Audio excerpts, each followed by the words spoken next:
Tu veux avancer, mais tu es paralysé par le doute? Voici ce que Dieu veut que tu saches. Parfois, notre esprit ne s'arrête jamais, n'est-ce pas? Comme s'il avait un moteur propre qui ne s'éteint jamais. On se réveille en pensant, on marche en pensant, on mange en pensant. Et même quand on essaie de se reposer, on continue de penser. On ressasse tout. On cherche des réponses dans chaque recoin de notre logique. On veut tout contrôler, comprendre chaque étape, prévoir l'avenir, anticiper la douleur. Mais il arrive un moment où tant d'analyses nous paralyse. Elle nous remplit d'anxiété, nous vole notre paix. Et pire encore, elle nous éloigne du but que Dieu a pour nous. Parce qu'il y a des choses qu'il ne faut pas chercher à comprendre, mais simplement apprendre à confier. Et c'est là que ce message devient urgent. Peut-être que toi, qui écoutes en ce moment, tu te bats depuis trop longtemps avec ton propre esprit. Il est temps de faire une pause, de respirer profondément, et de dire, Seigneur, je ne veux plus tout comprendre. Je veux simplement te faire confiance. Si quelque chose t'a retenu sur cette vidéo, ce n'est pas un hasard. Peut-être que ton âme est fatiguée de vouloir tout comprendre, de vouloir tout contrôler, et qu'elle a besoin de trouver un endroit où tout lâcher prise. Un lieu sans jugement, sans pression. Juste un espace pour dire, Dieu, me voici. Je n'en peux plus de mes pensées, mais je peux te faire confiance. Et si c'est ton cas, alors ce moment est pour toi. Reste avec moi, parce que ceci n'est pas une simple vidéo. C'est une rencontre. Un espace où ton cœur peut se déposer sans culpabilité. Où tu peux fermer les yeux et entendre ce dont tu as réellement besoin. Parce que peu importe le bruit extérieur, quand Dieu parle, tout s'ordonne à l'intérieur. Et si ce message touche déjà ton cœur, aide-nous à le faire parvenir à d'autres. Clique sur j'aime, laisse un commentaire et partage cette vidéo. Cela indique à YouTube que ce contenu est précieux. Et il pourra ainsi être montré à plus de personnes. Qui, elles aussi, cherchent une parole. Une pause, un signe. Des personnes qui n'ont peut-être pas d'église, mais qui ont cette chaîne. Et toi, tu peux être l'instrument que Dieu utilisera pour les atteindre. D'un simple clic, tu peux faire quelque chose de grand pour quelqu'un. N'oublie pas de t'abonner à la chaîne et d'activer la cloche des notifications. Ainsi, tu pourras continuer à recevoir chaque message que Dieu t'adresse. Au moment juste, et quand tu en auras le plus besoin. Tu n'imagines pas combien une seule parole peut changer la journée de quelqu'un. Et toi, tu peux en être l'auteur. Et pour que ce message reste gravé dans ton esprit, écris cette phrase en commentaire. Je fais confiance à Dieu. Ainsi, tous ceux qui visiteront cette vidéo verront une vague de foi se répandre, et peut-être que ce simple commentaire les aidera eux aussi à lâcher prise dans la confiance. Première partie où l'ennemi silencieux qui habite dans l'esprit. Il y a un ennemi qui ne crie pas, qui ne frappe pas, qui ne menace ni avec des armes ni avec des hurlements, mais qui a le pouvoir d'éteindre ta foi, de voler ta paix, et de déconnecter ton âme de Dieu. Cet ennemi vit dans ton esprit. C'est l'excès de pensée, la surcharge d'analyse, ce besoin constant de vouloir tout maîtriser avant de faire un seul pas. Penser n'est pas un péché. Non, penser fait partie du plan divin. Le problème commence quand on pense plus qu'on ne fait confiance, quand on analyse plus qu'on ne prie, quand on veut tout comprendre avant d'obéir. Souvent, on croit que la foi, c'est une question de ressenti. Mais en réalité, la foi est une décision. Une décision qu'on prend même quand on ne ressent rien. Faire confiance à Dieu, ce n'est pas une belle émotion. Non. C'est une posture ferme de l'âme qui dit « Même si je ne comprends pas, j'y vais. Même si j'ai peur, j'avance. Même si je ne vois pas de solution, je me repose. » Et ça, c'est à l'opposé de ce que le monde nous a appris. Le monde dit qu'il faut un plan, une stratégie, un filet de sécurité. Et il n'est pas mauvais d'être prudent. Bien sûr que non. Ce qui est dangereux, c'est de laisser Dieu en dehors du processus. Simplement parce qu'on ne comprend pas ses chemins. Il y a un passage dans Proverbes, chapitre 3, versets 5 et 6, que nous devrions graver dans notre mémoire. Comme une bouffée d'oxygène pour l'âme.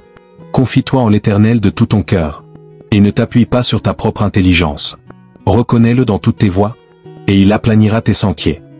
Regarde bien cette phrase. Ne t'appuie pas sur ta propre intelligence. Autrement dit, ne mise pas tout sur ce que tu crois savoir. Parce que, peu importe ce que tu as lu, peu importe ce que tu as appris ou expérimenté, il y aura toujours des moments où ton savoir ne suffira pas. Il y aura des situations où Dieu te demandera de faire un pas. Sans explication, juste avec une direction. Et si nous n'apprenons pas à faire confiance, nous risquons de rester enfermés dans la prison de l'analyse. Un lieu où tout semble sécurisé, mais où rien ne bouge. Beaucoup d'entre nous vivent fatigués, non pas à cause de ce qu'ils font physiquement, mais à cause de ce qu'ils portent mentalement. Nous nous épuisons à anticiper les problèmes, à imaginer le pire scénario, à vouloir prévenir ce que Dieu seul peut gérer. Et l'ennemi le sait. Il sait que s'il peut t'atteindre, s'il peut remplir ton esprit de pensée, il peut t'éloigner de la voix de Dieu. Car Dieu ne crie pas au-dessus du bruit. Dieu murmure dans le silence. Et si tout ton espace mental est occupé par la peur, par l'inquiétude, par le besoin d'avoir toutes les réponses immédiatement, alors il ne reste plus de place pour la foi. Jésus lui-même nous a laissé un enseignement puissant à ce sujet. Dans Matthieu chapitre 6, verset 34, il dit « Ne vous inquiétez donc pas du lendemain, car le lendemain prendra soin de lui-même. À chaque jour suffit sa peine. » En d'autres mots, arrête de vivre dans un futur qui n'existe pas encore. Fais confiance à Dieu, car il est déjà là-bas, en train de travailler sur ce que toi, tu ne peux même pas voir. Mais si tu passes ta journée à penser au lendemain, tu ne profiteras jamais de la provision d'aujourd'hui. Et c'est ce qui arrive à tant de gens. Ils ont de quoi manger, ils ont la santé, ils ont un toit, mais ils sont tristes parce qu'ils n'ont pas encore les réponses. Ils sont amers parce que leur esprit leur rappelle tout ce qu'ils ne comprennent pas encore. Alors qu'ils devraient simplement lever les yeux au ciel et dire « Merci Seigneur, même si tout n'est pas clair, j'ai ce qu'il faut pour continuer. » Penser n'est pas un mal, mais penser sans faire confiance, ça oui, peut devenir un fardeau qui t'empêche d'avancer. Et voici la vérité. Il y a des chemins qui ne s'ouvrent qu'après avoir fait le pas. Et des réponses qui n'arrivent que lorsque tu lâches les questions. C'est pourquoi Dieu, souvent, ne répond pas à ce que tu demandes. Pas parce qu'il s'en moque, mais parce qu'il veut que tu apprennes à faire confiance. Avant de comprendre, car si tu comprends d'abord et que tu fais confiance ensuite, ce n'est pas la foi, c'est de la logique. Mais si tu fais d'abord confiance, et que la compréhension vient après, alors tu marches selon l'esprit, et non selon la chair. Alors, la prochaine fois que ton esprit voudra t'emmener dans le tunnel, des pensées interminables, arrête-toi, respire, et dis au Seigneur, je ne comprends pas, mais je te fais confiance. Je n'ai pas de plan, mais j'ai ta promesse. Je n'ai pas le contrôle, mais j'ai ta présence. Et cela me suffit. Deuxième partie où la confiance qui se construit au milieu de l'incertitude. Faire confiance n'est pas une capacité qu'on acquiert du jour au lendemain. C'est quelque chose qui se construit. Et tu sais où se construit la confiance en Dieu? Ce n'est pas les jours de beau temps. Ce n'est pas quand tout va bien. Ce n'est pas quand les portes s'ouvrent facilement. La vraie confiance se forge dans l'obscurité. Quand tu ne comprends pas. Quand tu te sens seul. Quand il te semble que Dieu garde le silence. C'est là, précisément là, que tu dois prendre une décision courageuse, lâcher le besoin de tout comprendre, et t'accrocher à la foi. Car la foi n'a pas besoin d'explication, elle a seulement besoin de direction. Souvent, on imagine que Dieu va nous parler d'une voix claire, audible, directe, comme un ordre militaire nous disant exactement quoi faire et quand. Mais la vérité, c'est que la plupart du temps, Dieu n'agit pas comme ça.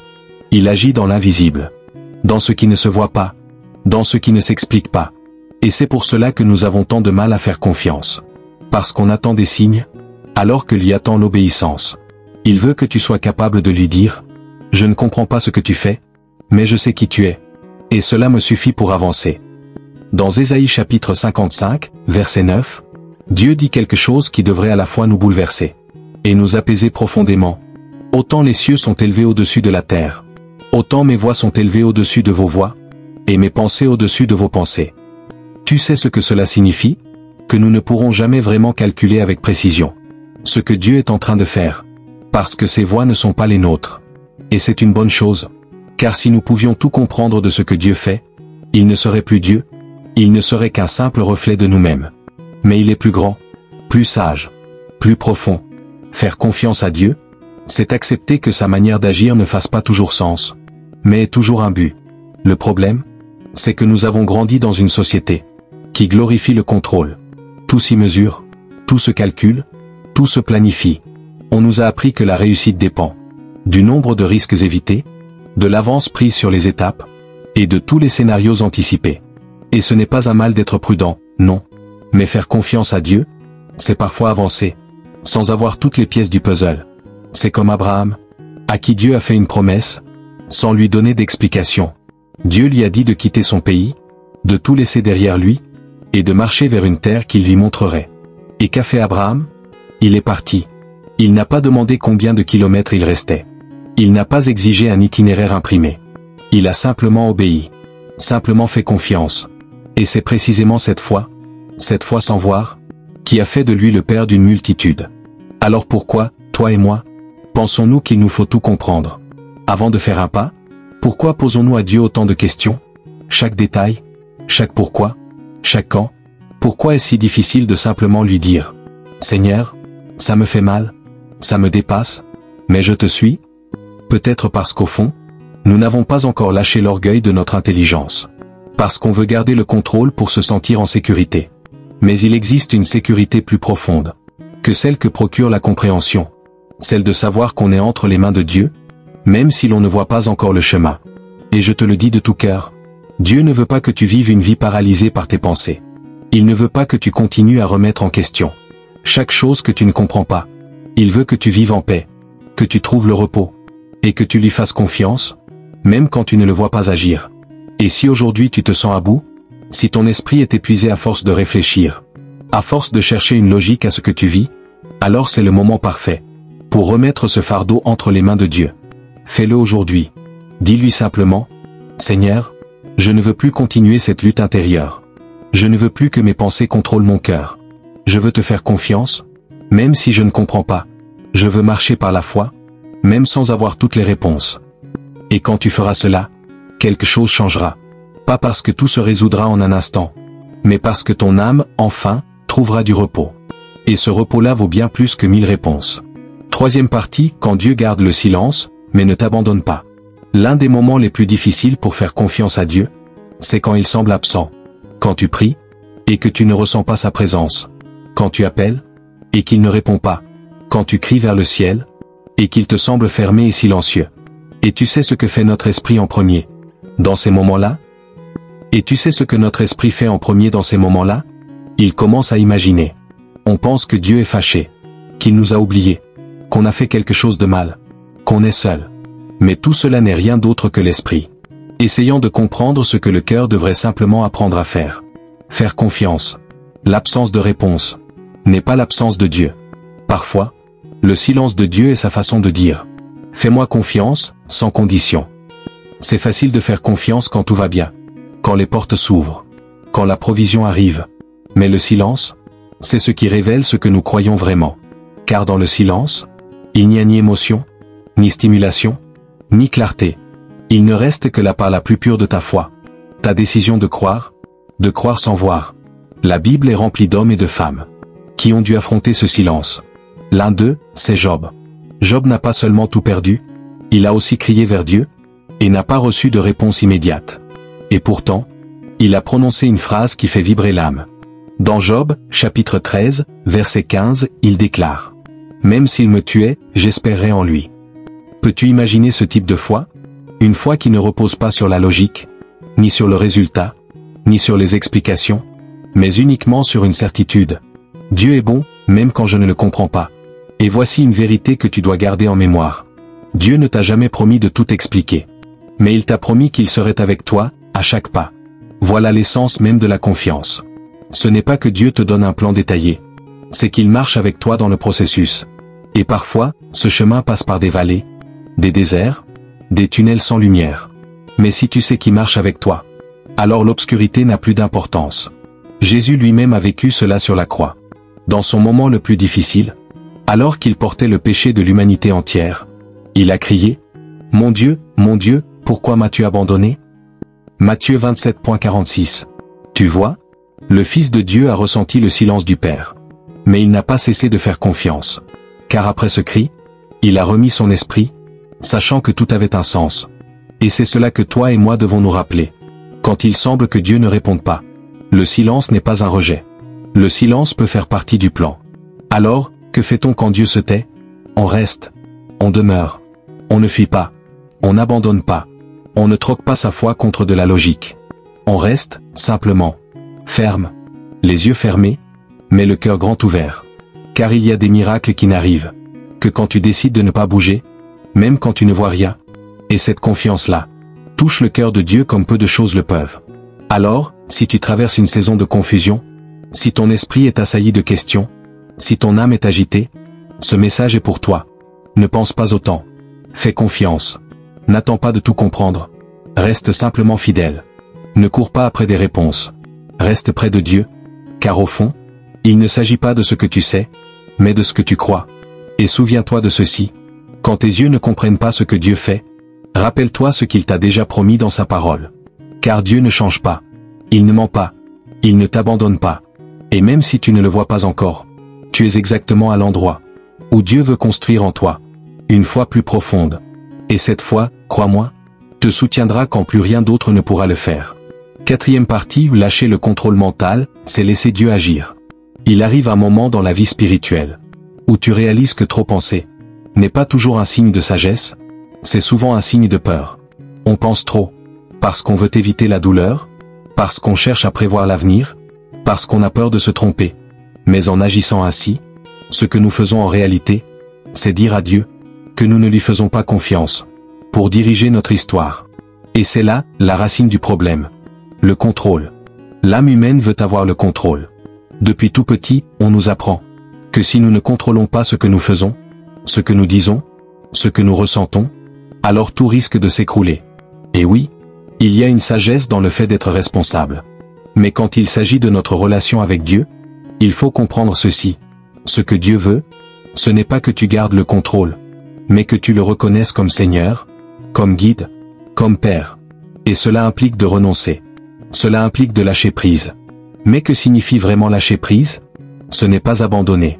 Ce n'est pas se résigner au chaos. Non. Lâcher prise, c'est cesser de porter ce qui ne t'appartient pas.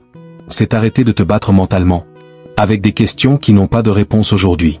C'est dire, Seigneur, je ne comprends plus, et je ne vais plus tourner cela en boucle dans ma tête. Je ne veux plus entretenir ce combat intérieur. Je veux me reposer. Je veux te faire confiance. Il y a un passage qui résume tout cela. C'est dans le psaume 46, verset 10. Arrêtez, et sachez que je suis Dieu. Quelle puissance dans ces mots. S'arrêter. Ne plus courir. Ne plus faire 1000 projets. Ne plus essayer de tout comprendre. Juste, s'arrêter. Parce que c'est dans ce calme que Dieu révèle qui il est vraiment. Quand tu t'apaises, quand ton esprit s'apaise, tu peux enfin voir clairement que Dieu est toujours là, qu'il a encore le contrôle, et qu'il ne t'a jamais lâché. Et c'est à ce moment-là que quelque chose de beau commence à se produire.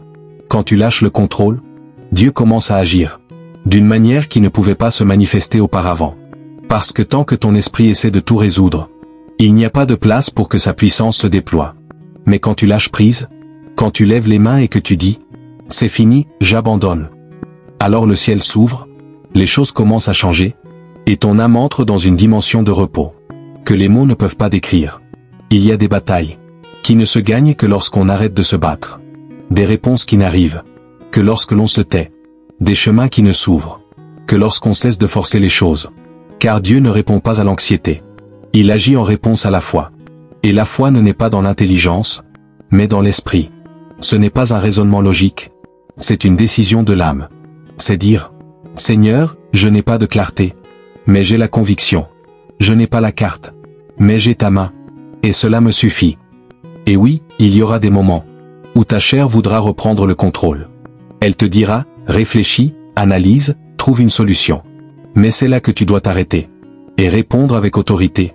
Ce n'est plus moi qui vis, c'est Christ qui vit en moi. Ce fardeau n'est plus le mien, je le remets entre les mains de Dieu. Je ne vais plus penser au-delà de ce que je dois. Je choisis de me reposer en celui qui sait tout. Souviens-toi de ce que dit Philippiens chapitre 4, versets 6 et 7.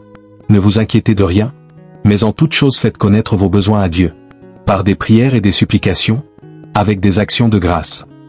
Et la paix de Dieu, qui dépasse toute intelligence, gardera vos cœurs et vos pensées en Jésus-Christ. Regarde comme c'est beau. La paix de Dieu ne vient pas quand tu comprends tout, mais quand tu pries, quand tu lâches prise, et quand tu lui fais confiance. Cette paix dépasse ce que ton esprit peut expliquer, et c'est elle qui protégera ton cœur de la désespérance, et ton esprit de la tempête intérieure. Alors si aujourd'hui tu as l'impression que ta tête va exploser, à force de penser, de te demander pourquoi, comment, pourquoi, ou encore quand, je t'invite à essayer autre chose. Ne pense plus. Prie. N'analyse plus. Abandonne ton esprit. Ne cherche plus de logique. Cherche sa présence. Car c'est là, dans le silence de ton esprit, et dans le cri de ton âme, que Dieu commence à parler véritablement. Cinquième partie où les décisions de l'esprit amènent l'anxiété. Celle de la foi apporte la paix. L'une des erreurs les plus courantes que nous faisons dans la vie, c'est de prendre nos décisions uniquement avec la tête. On se convainc que si quelque chose est logique, alors c'est la bonne chose. On pense que si ça semble bien, Si c'est sûr, si c'est stable, alors c'est ce qu'on veut, mais ce n'est pas toujours le cas. L'esprit peut te tromper, tes émotions peuvent te brouiller, et tes peurs peuvent se déguiser en prudence. Quand tu prends des décisions, seulement avec la logique, sans inclure Dieu, sans chercher sa direction, sans attendre sa paix, tu finis, tôt ou tard, par en payer le prix. Combien de fois as-tu dit « Je sentais que c'était la bonne décision, mais je l'ai regretté après ». Combien de fois as-tu suivi une voie, parce qu'elle semblait sûre, mais tu as vite compris que ton âme n'y trouvait aucune paix?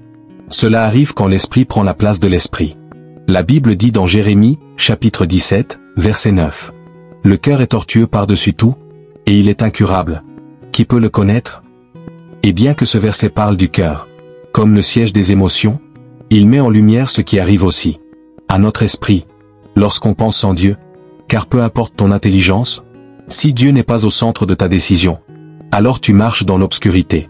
Il y a des chemins qui paraissent droits, mais mènent à la ruine. Des opportunités qui brillent, mais ne sont que des pièges déguisés. Des relations qui commencent dans l'excitation, mais se terminent dans la douleur. Et tout cela arrive souvent parce que nous n'avons pas pris le temps de demander d'abord « Seigneur, est-ce que cela vient de toi ?» Nous n'avons pas attendu. Nous n'avons pas consulté. Nous n'avons pas discerné. Nous avons juste pensé, analysé, calculé et décidé. Mais lorsque tu prends des décisions sans la voix de Dieu, tu montres que tu fais plus confiance à ton raisonnement qu'à sa direction. Et cela, ce n'est pas de la foi. C'est de l'orgueil. Écoute ce que dit Ésaïe, chapitre 30, verset 21. Tes oreilles entendront derrière toi une voix qui dira « Voici le chemin, marchez grec, et vous ne vous détournerez ni à droite, ni à gauche. » C'est cela que nous devrions attendre. Avant chaque décision, la voix de Dieu, ce murmure clair dans l'âme, qui te dit si tu dois avancer, attendre ou t'arrêter. Mais pour entendre cette voix, tu dois d'abord faire taire le bruit dans ton esprit. Il faut créer du silence à l'intérieur. Parce que si ton mental est saturé de pensées, tu n'entendras rien. Et voici une vérité puissante. Les décisions prises par la foi n'ont pas toujours de logique, mais elles apportent toujours la paix. Tu ne comprendras peut-être pas pourquoi Dieu te demande de rester, alors que tout te pousse à fuir. Tu ne comprendras peut-être pas pourquoi il te demande d'aimer, quand ton esprit te crie de te protéger. Tu ne comprendras peut-être pas pourquoi il ferme cette porte, alors que tu croyais qu'elle était la bonne. Mais si cette direction vient vraiment de lui, même si elle semble illogique, elle t'apportera du repos. Et ce repos, c'est la plus grande preuve que tu es sur la bonne voie. La paix de l'esprit, pas la logique du mental. Tu peux être entouré d'incertitudes, mais si tu obéis, tu auras la paix. Tu peux être en pleine tempête, mais si tu es à la place où Dieu veut que tu sois, tu ressentiras la paix intérieure. C'est ça, la différence entre marcher par la vue et marcher par la foi. Celui qui marche par la vue se laisse guider par ce qu'il comprend. Celui qui marche par la foi se laisse guider par celui qui lui a parlé. Et ne te méprends pas. Dieu n'est pas contre ton intelligence. C'est lui qui te l'a donnée. Mais ton intelligence n'a jamais été conçue pour remplacer ta volonté. Elle a été créée pour y obéir. Bien sûr qu'il y a des choses qu'il faut raisonner. Mais il y a aussi des moments où la raison se tait et où l'esprit obéit. C'est dans ces moments-là que le surnaturel se manifeste. C'est là que tu vois des miracles. Parce que Dieu agit avec puissance. Quand tu choisis de lui faire confiance, et non quand tu cherches à tout comprendre. Alors si tu es face à un choix, si tu ne sais pas quelle décision prendre, si ton esprit s'agite sans cesse, arrête-toi. Ne prends pas de décision sous la pression mentale. Ne choisis pas simplement ce qui paraît logique. Attends, prie, fais taire ton esprit, et écoute ton âme. Et quand tu ressentiras la paix, même si tout autour semble incertain, fais ce pas, parce que ce pas, même sans logique apparente, t'emmènera exactement là où Dieu veut que tu sois. 6e partie où la confiance se forme dans l'ordinaire. On pense parfois que faire confiance à Dieu se joue uniquement dans les grands moments de la vie. Choisir une carrière, prendre une décision sentimentale, faire face à la maladie, ou surmonter un deuil. Bien sûr, la foi est essentielle dans ces épreuves. Mais ce que beaucoup ignorent, c'est que la confiance la plus profonde ne naît pas dans les crises. Elle se construit dans la routine, dans le quotidien, dans les choses simples, dans ce qui semble insignifiant. Parce que faire confiance à Dieu, ce n'est pas un plan de secours, c'est un mode de vie. La confiance se forge quand tu choisis de prier avant de commencer ta journée, même quand tu es pressé, quand tu choisis de pardonner, Quand tu remets tes inquiétudes à Dieu, en prière, même si tu crois pouvoir t'en sortir tout seul. Quand tu donnes sans attendre en retour. Quand tu sers, même si personne ne le remarque. Quand tu te lèves pour aller travailler, alors que tu ne vois encore aucun résultat. Chacune de ces petites décisions est un acte de foi. Et chaque fois que tu choisis de faire confiance, au lieu de t'inquiéter, tu fortifies ton esprit. Écoute ce que dit Luc, chapitre 16, verset 10.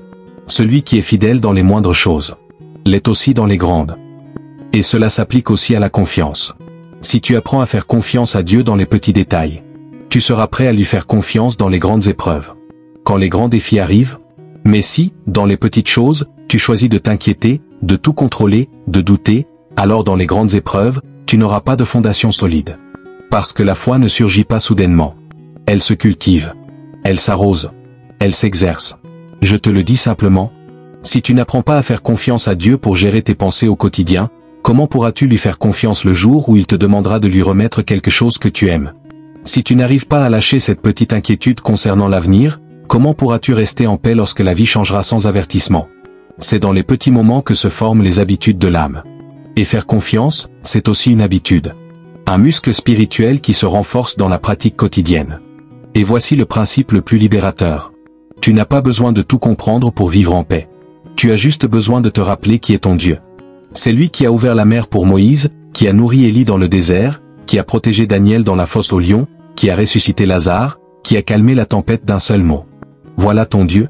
Et s'il l'a fait autrefois, il peut le refaire. Mais la vraie question n'est pas de savoir si Dieu le peut. La vraie question est, vas-tu lui faire confiance, même si tu ne vois encore rien?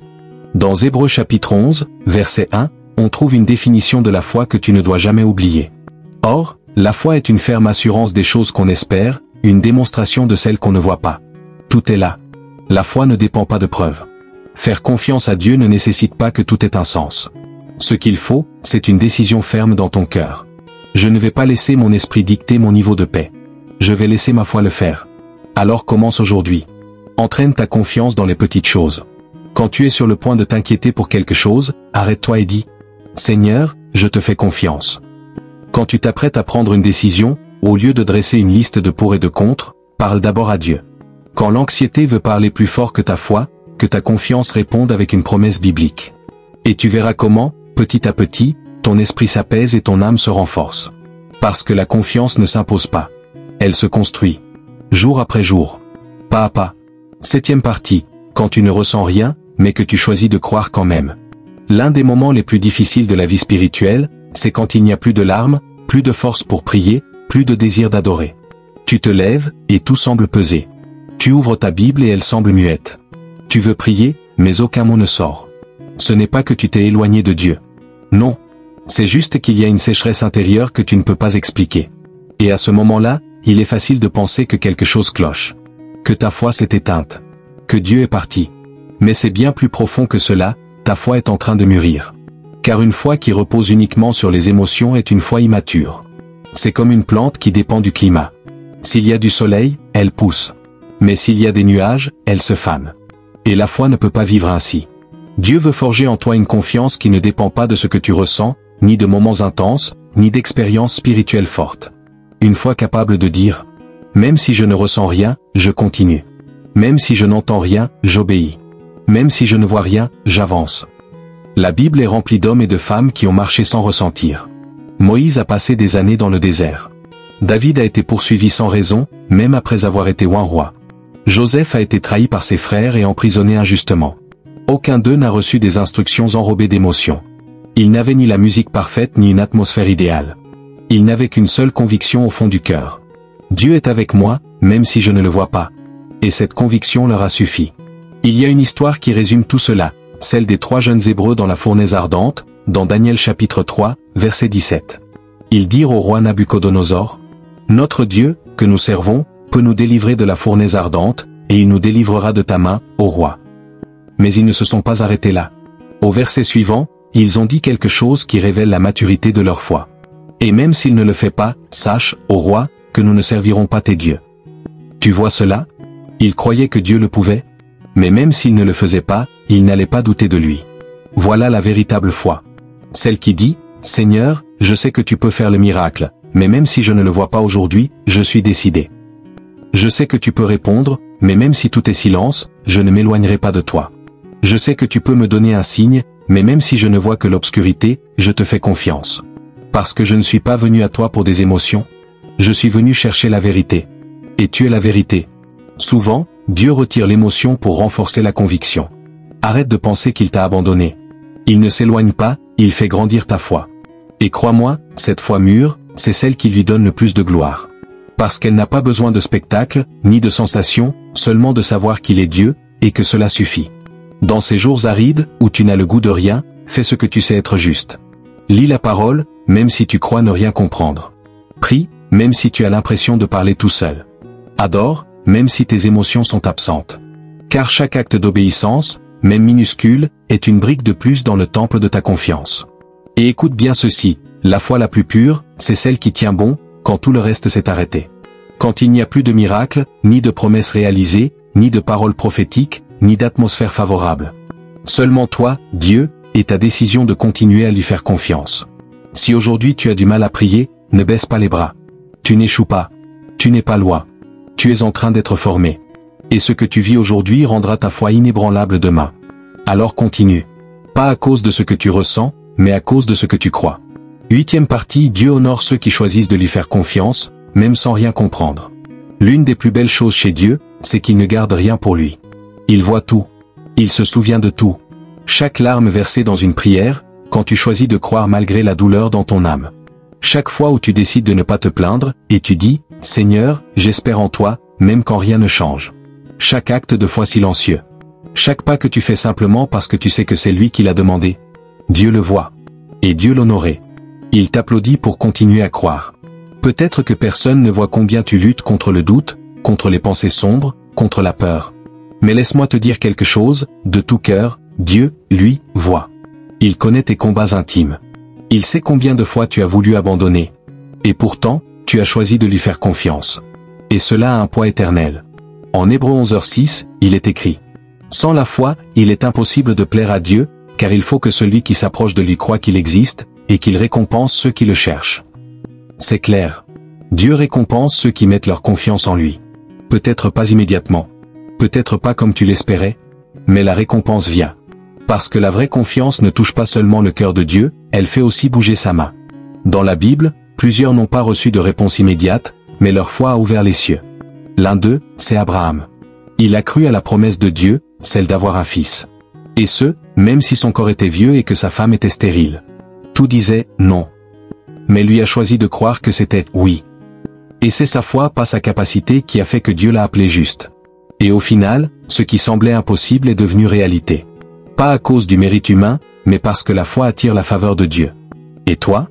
Combien de fois as-tu cru sans voir? Combien de fois es-tu resté ferme, alors que la tempête ne se calmait pas? Combien de fois as-tu dit, Seigneur? Je ne comprends rien, mais je ne te lâcherai pas. C'est précisément cela que Dieu valorise le plus. Car tout le monde peut dire qu'il a la foi quand tout va bien. Mais seuls les véritables enfants restent debout, quand tout devient obscur. Seuls ceux qui ont une relation réelle avec le Père peuvent continuer à faire confiance. Quand tout semble dire qu'il n'y a plus d'espoir. Et écoute-moi bien. Dieu honore ceux qui l'honorent. Il n'oublie jamais ceux qui le choisissent, même quand cela dépasse la logique. Il n'abandonne pas ceux qui décident d'obéir, même sans savoir où ils vont. Alors si aujourd'hui tu traverses une saison d'incertitude, continue à faire confiance. Car viendra le jour où tu comprendras. À quoi servait chaque pas de foi? Tu verras pourquoi il n'a pas répondu tout de suite. Pourquoi il t'a fait attendre? Pourquoi cette porte s'est refermée? Et pourquoi certaines choses ne se sont pas produites? Tout prendra sens. Et ce jour-là, tu remercieras Dieu de ne pas avoir lâché ta confiance. Et si aujourd'hui tu te sens à bout, souviens-toi de ces mots. La foi ne change pas toujours les circonstances immédiatement, mais elle transforme toujours ton âme. Faire confiance, ce n'est pas demander à Dieu de faire ce que tu veux. C'est devenir la personne que lui veut que tu sois. Et cela se produit lorsque tu choisis de croire, même quand tu n'as aucune raison apparente de le faire. Sinon cette conviction profonde que Dieu est fidèle. 9e partie. Celui qui fait confiance trouve le repos. Parce qu'il n'a plus besoin de tout comprendre. Il y a des gens qui prient, jeûnent, lisent la parole, mais qui vivent toujours dans l'anxiété. Non pas parce qu'ils ne croient pas en Dieu, mais parce qu'ils n'ont pas encore appris à lui faire pleinement confiance. Ils vivent le pied sur l'accélérateur, tentant de tout contrôler, angoissés par le futur, stressés par le présent. portant un fardeau plus lourd que ce qu'ils devraient. Et cela arrive parce que, même s'ils connaissent Dieu, ils ne se sont pas encore complètement abandonnés entre ses mains.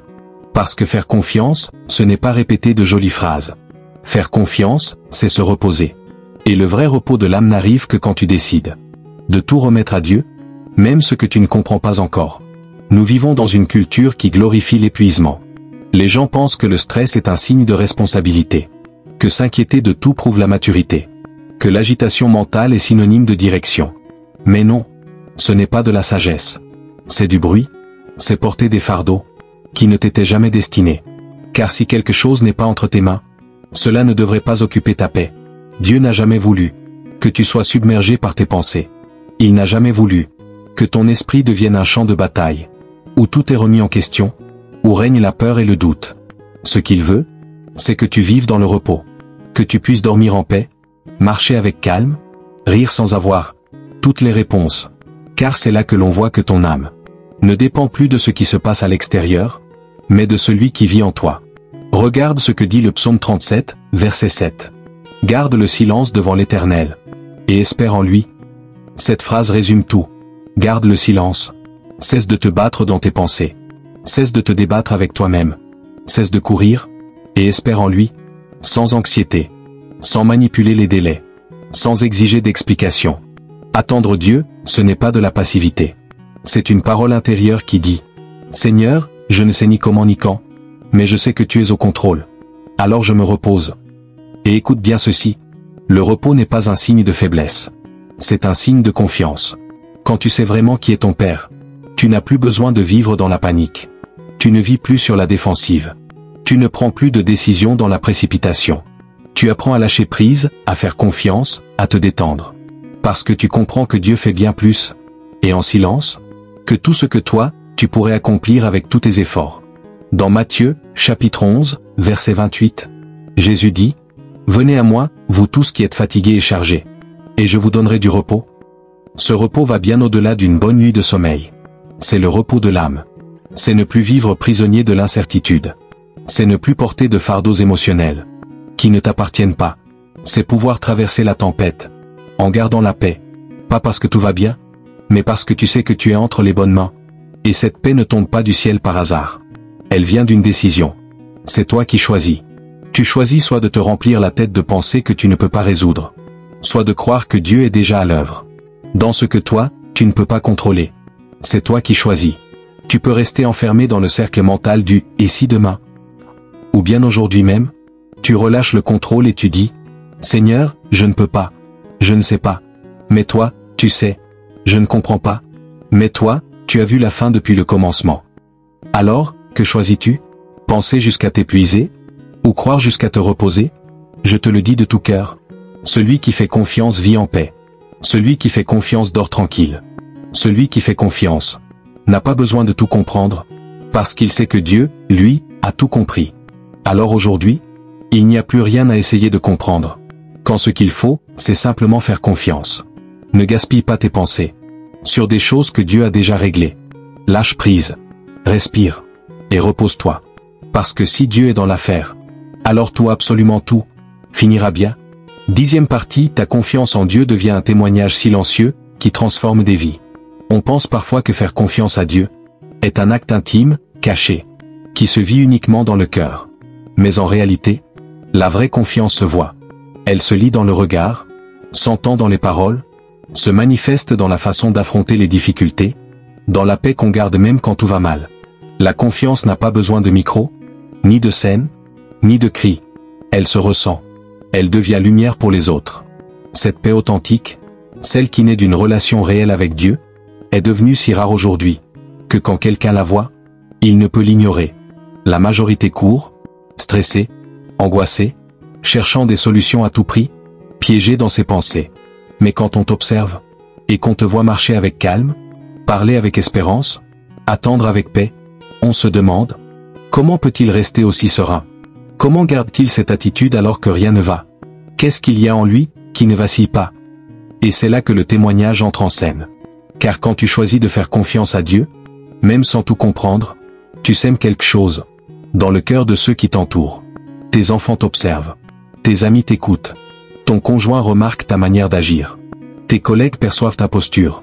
Et sans le dire, tu deviens pour eux un repère face à la vie. Et même s'ils ne te le disent pas, ils sont touchés. Parce qu'ils voient une personne qui vit autrement. Quelqu'un qui ne se laisse pas emporter par la peur. Quelqu'un qui a appris à marcher par la foi, et non par la vue. Dans Philippiens chapitre 4, verset 5, Paul écrit une chose très intéressante. Que votre douceur soit connue de tous les hommes. Le Seigneur est proche. Ce mot douceur peut aussi se traduire par calme, tempérance, équilibre. Autrement dit, ta manière de vivre marquée par une confiance stable et constante, doit être visible aux yeux de tous.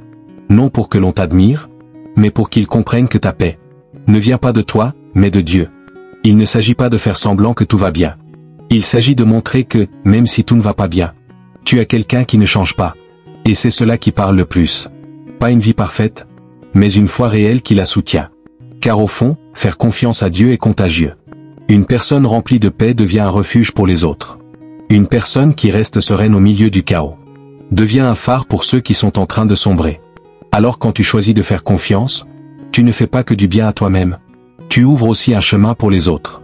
Tu incarnes une vie guidée par la foi. Tu montres qu'il est possible de vivre sans anxiété. Qu'on peut attendre sans perdre patience. Qu'on peut avancer sans avoir toutes les réponses. Et quand quelqu'un te regarde, même si tu ne dis pas un mot, il saura qu'il y a quelque chose de différent en toi. Et ce quelque chose, c'est Dieu. Alors ne sous-estime jamais la puissance de ta confiance. Ne crois pas que faire confiance soit un choix silencieux et sans impact. Chaque fois que tu choisis de lâcher prise, de te reposer, d'obéir, de croire, tu es en train de construire un témoignage, plus fort que 1000 sermons. Tu es en train de dire au monde, moi aussi, j'ai des combats. Moi aussi, j'ai des questions. Moi aussi, je traverse des tempêtes. Mais je ne suis pas seul. Parce que je fais confiance au Dieu, qui ne m'a jamais abandonné. 11e partie, quand l'opposition arrive, ta foi doit parler plus fort que ta peur. Faire confiance à Dieu est un choix puissant. Mais ce n'est pas un choix toujours facile à maintenir. Car il y a quelque chose qui tentera toujours de briser cette confiance. L'opposition. Et cette opposition n'est pas toujours évidente, frontale ou massive. Parfois, c'est une parole dite avec mépris. Un commentaire rempli de doutes. Une mauvaise nouvelle qui t'ébranle. Un souvenir douloureux qui te déstabilise. Une pensée qui tourne en boucle et t'empêche de dormir. Ce sont ces petites choses, comme des flèches silencieuses, qui viennent t'essayer de fragiliser ce que tu construis par la foi. Et c'est justement là que ta confiance est mise à l'épreuve. Est-ce une simple émotion ou une conviction profonde? Quand tout va bien, faire confiance semble facile. Mais quand les voix extérieures, et même celles dans ta tête, te disent que ça ne sert à rien, que rien ne changera, que tu perds ton temps à croire, c'est à ce moment-là que ta foi doit se lever et parler plus fort que la peur. Regarde ce qui est arrivé à Néhémie. Il reconstruisait les murailles de Jérusalem, en obéissant à Dieu, en faisant ce qui était juste. Mais plus il avançait, plus l'opposition grandissait. Moquerie, menaces, manipulation. Et que fit-il? Il ne s'est pas défendu avec des paroles creuses. Il n'a pas essayé de convaincre tout le monde. Il a simplement répondu avec une posture claire. Je suis en train de faire une grande œuvre, et je ne peux pas m'arrêter. C'est dans Néhémie, chapitre 6, verset 3. Autrement dit, il affirmait: je ne vais pas me détourner de ma mission à cause des critiques. Je ne vais pas lâcher ma confiance à cause des paroles des autres. Je suis concentré sur ce que Dieu m'a demandé de faire, et c'est tout ce qui compte. Toi aussi, tu dois pouvoir le dire. Car souvent, l'ennemi ne cherche pas à t'attaquer frontalement pour te détruire. Il veut simplement que tu arrêtes de croire. Il veut te distraire, t'embrouiller, t'épuiser mentalement. Parce que s'il parvient à éteindre ta foi, il n'a plus besoin de faire grand-chose. Ta foi est ta force. C'est ta confiance en Dieu qui te tient debout au milieu des tempêtes. Et si tu cesses de croire, tu te retrouves à la dérive. Alors, quand l'opposition surgit, souviens-toi. Tu n'es pas seul. Tu es soutenu par une parole, et cette parole ne vient pas des hommes, elle vient du ciel. Tu n'as pas besoin de tout expliquer. Tu n'as pas à convaincre qui que ce soit. Continue simplement de croire. Car celui qui obéit à Dieu n'a pas besoin d'approbation humaine. La foi ne se nourrit pas d'opinion, elle se nourrit de promesses. Dans le psaume 112, verset 7, il est écrit: il ne redoute pas les mauvaises nouvelles, son cœur est ferme, confiant en l'Éternel. Voilà la vraie force. Ne pas être quelqu'un qui s'effondre à chaque commentaire, chaque mauvaise nouvelle, ou chaque pensée intrusive, mais quelqu'un dont le cœur reste solide. Non pas parce que tout est parfait, mais parce qu'il a confiance en un Dieu qui ne faillit jamais. Et quand cette confiance est authentique, l'opposition ne te détruit pas, elle te fortifie. Chaque fois que tu choisis de croire, au milieu du bruit, ta foi devient plus forte. Chaque fois que tu choisis de ne pas répondre à l'attaque, mais de lever les yeux vers le ciel, ton âme devient plus solide. Parce que tu démontres que tu ne marches pas selon ce que tu vois, ni selon ce que tu entends, mais selon ce que tu sais. Dieu est avec toi. Alors, si tu traverses une saison où tout semble vouloir te faire dévier, ne lâche pas ta foi. Même si tu te sens faible, même si les doutes t'envahissent, même si des voix te disent que ça ne vaut plus la peine, reste ferme. Souviens-toi de ce que dit Éphésiens chapitre 6, verset 13. Revêtez-vous de toute l'armure de Dieu, afin de pouvoir résister dans le mauvais jour, après avoir tout surmonté, tenir ferme. C'est ce que Dieu attend de toi. Qu'après tout, tu sois encore debout, peut-être avec des cicatrices, peut-être avec des larmes, mais debout. Parce que ça aussi, c'est faire confiance. 12e partie, la confiance ouvre des chemins que la pensée seule ne peut créer. Quand tu choisis de faire réellement confiance à Dieu, des choses commencent à changer dans ta vie. L'impossible devient accessible. Ce qui était fermé s'ouvre. Ce qui semblait perdu retrouve un sens. Et ton chemin prend une nouvelle direction, non pas parce que tout est résolu, mais parce que désormais tu avances par la foi, et non plus guidé par des pensées qui ne faisaient que te bloquer. Penser à sa place, bien sûr, mais la confiance ouvre des portes que la logique ne pourra jamais forcer. Parfois, on pense tellement, on tourne tant en rond, qu'on finit par se noyer dans nos propres raisonnements. On commence à se dire, et si ça ne marche pas? Et si ça tourne mal? Et si je me trompe? Et si je perds mon temps? Et cette voix dans notre tête finit par tuer les opportunités que Dieu avait préparées pour nous. Car la foi ne fonctionne pas avec la logique du « et si ». La foi avance avec la conviction suivante. Même si je ne vois rien encore, si Dieu m'a dit d'avancer, j'avance. Je marche. Regarde ce qui s'est passé avec Pierre. Il voit Jésus marcher sur l'eau, et que lui dit Jésus? Il ne prononce qu'un seul mot. Et Pierre doit choisir. Rester dans la barque en se demandant si c'est sûr, s'il va couler, si les autres vont se moquer, ou alors faire confiance et descendre. Et même s'il avait peur, il a osé sortir. Il a marché. Il a fait ce qu'aucun autre être humain n'a jamais fait. Il a marché sur l'impossible. Pourquoi? Parce qu'il n'est pas resté à réfléchir. Il a osé faire confiance. Ce passage se trouve dans Matthieu chapitre 14, versets 28 à 30. Et même si, plus tard, il a commencé à couler à cause du doute, l'essentiel, c'est qu'il a marché. Ce moment est resté gravé pour toujours. Comme un témoignage de ce qui peut arriver. Quand on choisit d'agir par la foi. Pas parce qu'on est parfait. Pas parce qu'on n'a plus de doute. Mais parce qu'on choisit de croire davantage en la parole de Jésus. Quand le raisonnement de notre propre esprit. Et c'est pareil pour toi. Dieu a des chemins qui ne s'ouvrent que quand tu arrêtes de trop penser, et que tu obéis tout simplement. Il y a des portes qui ne s'activent qu'au moment où tu fais un pas. Il y a des réponses qui ne se manifestent que lorsque tu bouges. Parce que Dieu honore la foi qui agit. La foi qui marche. La foi qui se lance même si elle tremble. Alors, si tu as l'impression d'être bloqué, de ne pas savoir quoi faire, peut-être que tu n'as pas besoin de plus d'analyse, peut-être que ce qui te manque, c'est juste ce premier pas de confiance. Dans Proverbes chapitre 16, verset 9, il est dit: le cœur de l'homme médite sa voie, mais c'est l'Éternel qui dirige ses pas. Quelle vérité puissante! Nous, on planifie, on organise, on remplit notre tête d'idées, mais au bout du compte, c'est Dieu qui dirige. Et quand tu lui fais confiance, quand tu te soumets à sa direction, tes pas ne dépendent plus de ta capacité, mais de sa fidélité. Et si tes pas sont dans les mains de Dieu, qui pourrait t'arrêter? Alors laisse-moi te le dire clairement. Arrête de trop réfléchir, et commence à marcher par la foi. Peut-être que tu ne vois pas encore le chemin complet, mais si Dieu t'a donné une parole, s'il a mis quelque chose dans ton cœur, s'il est en train de te guider, alors marche. Parce que la confiance ne t'apporte pas seulement le repos de l'âme, elle te met aussi en mouvement. La confiance, ce n'est pas de l'attentisme. C'est une action en paix. C'est avancer sans anxiété. C'est progresser sans avoir besoin de tout comprendre. C'est agir en sachant que Dieu est déjà passé devant toi. Et que ce qui t'attend est bien meilleur que tout ce que tu imagines. Et écoute bien ceci. Quand tu marches en faisant confiance, Dieu prend en charge ce que toi, tu ne peux pas faire. Tu fais un pas, et lui, il place le sol. Tu obéis, et il ouvre la mer. Tu lâches ton plan, et il révèle son but. Mais tout commence par une décision courageuse. Arrêter de trop penser, et faire confiance.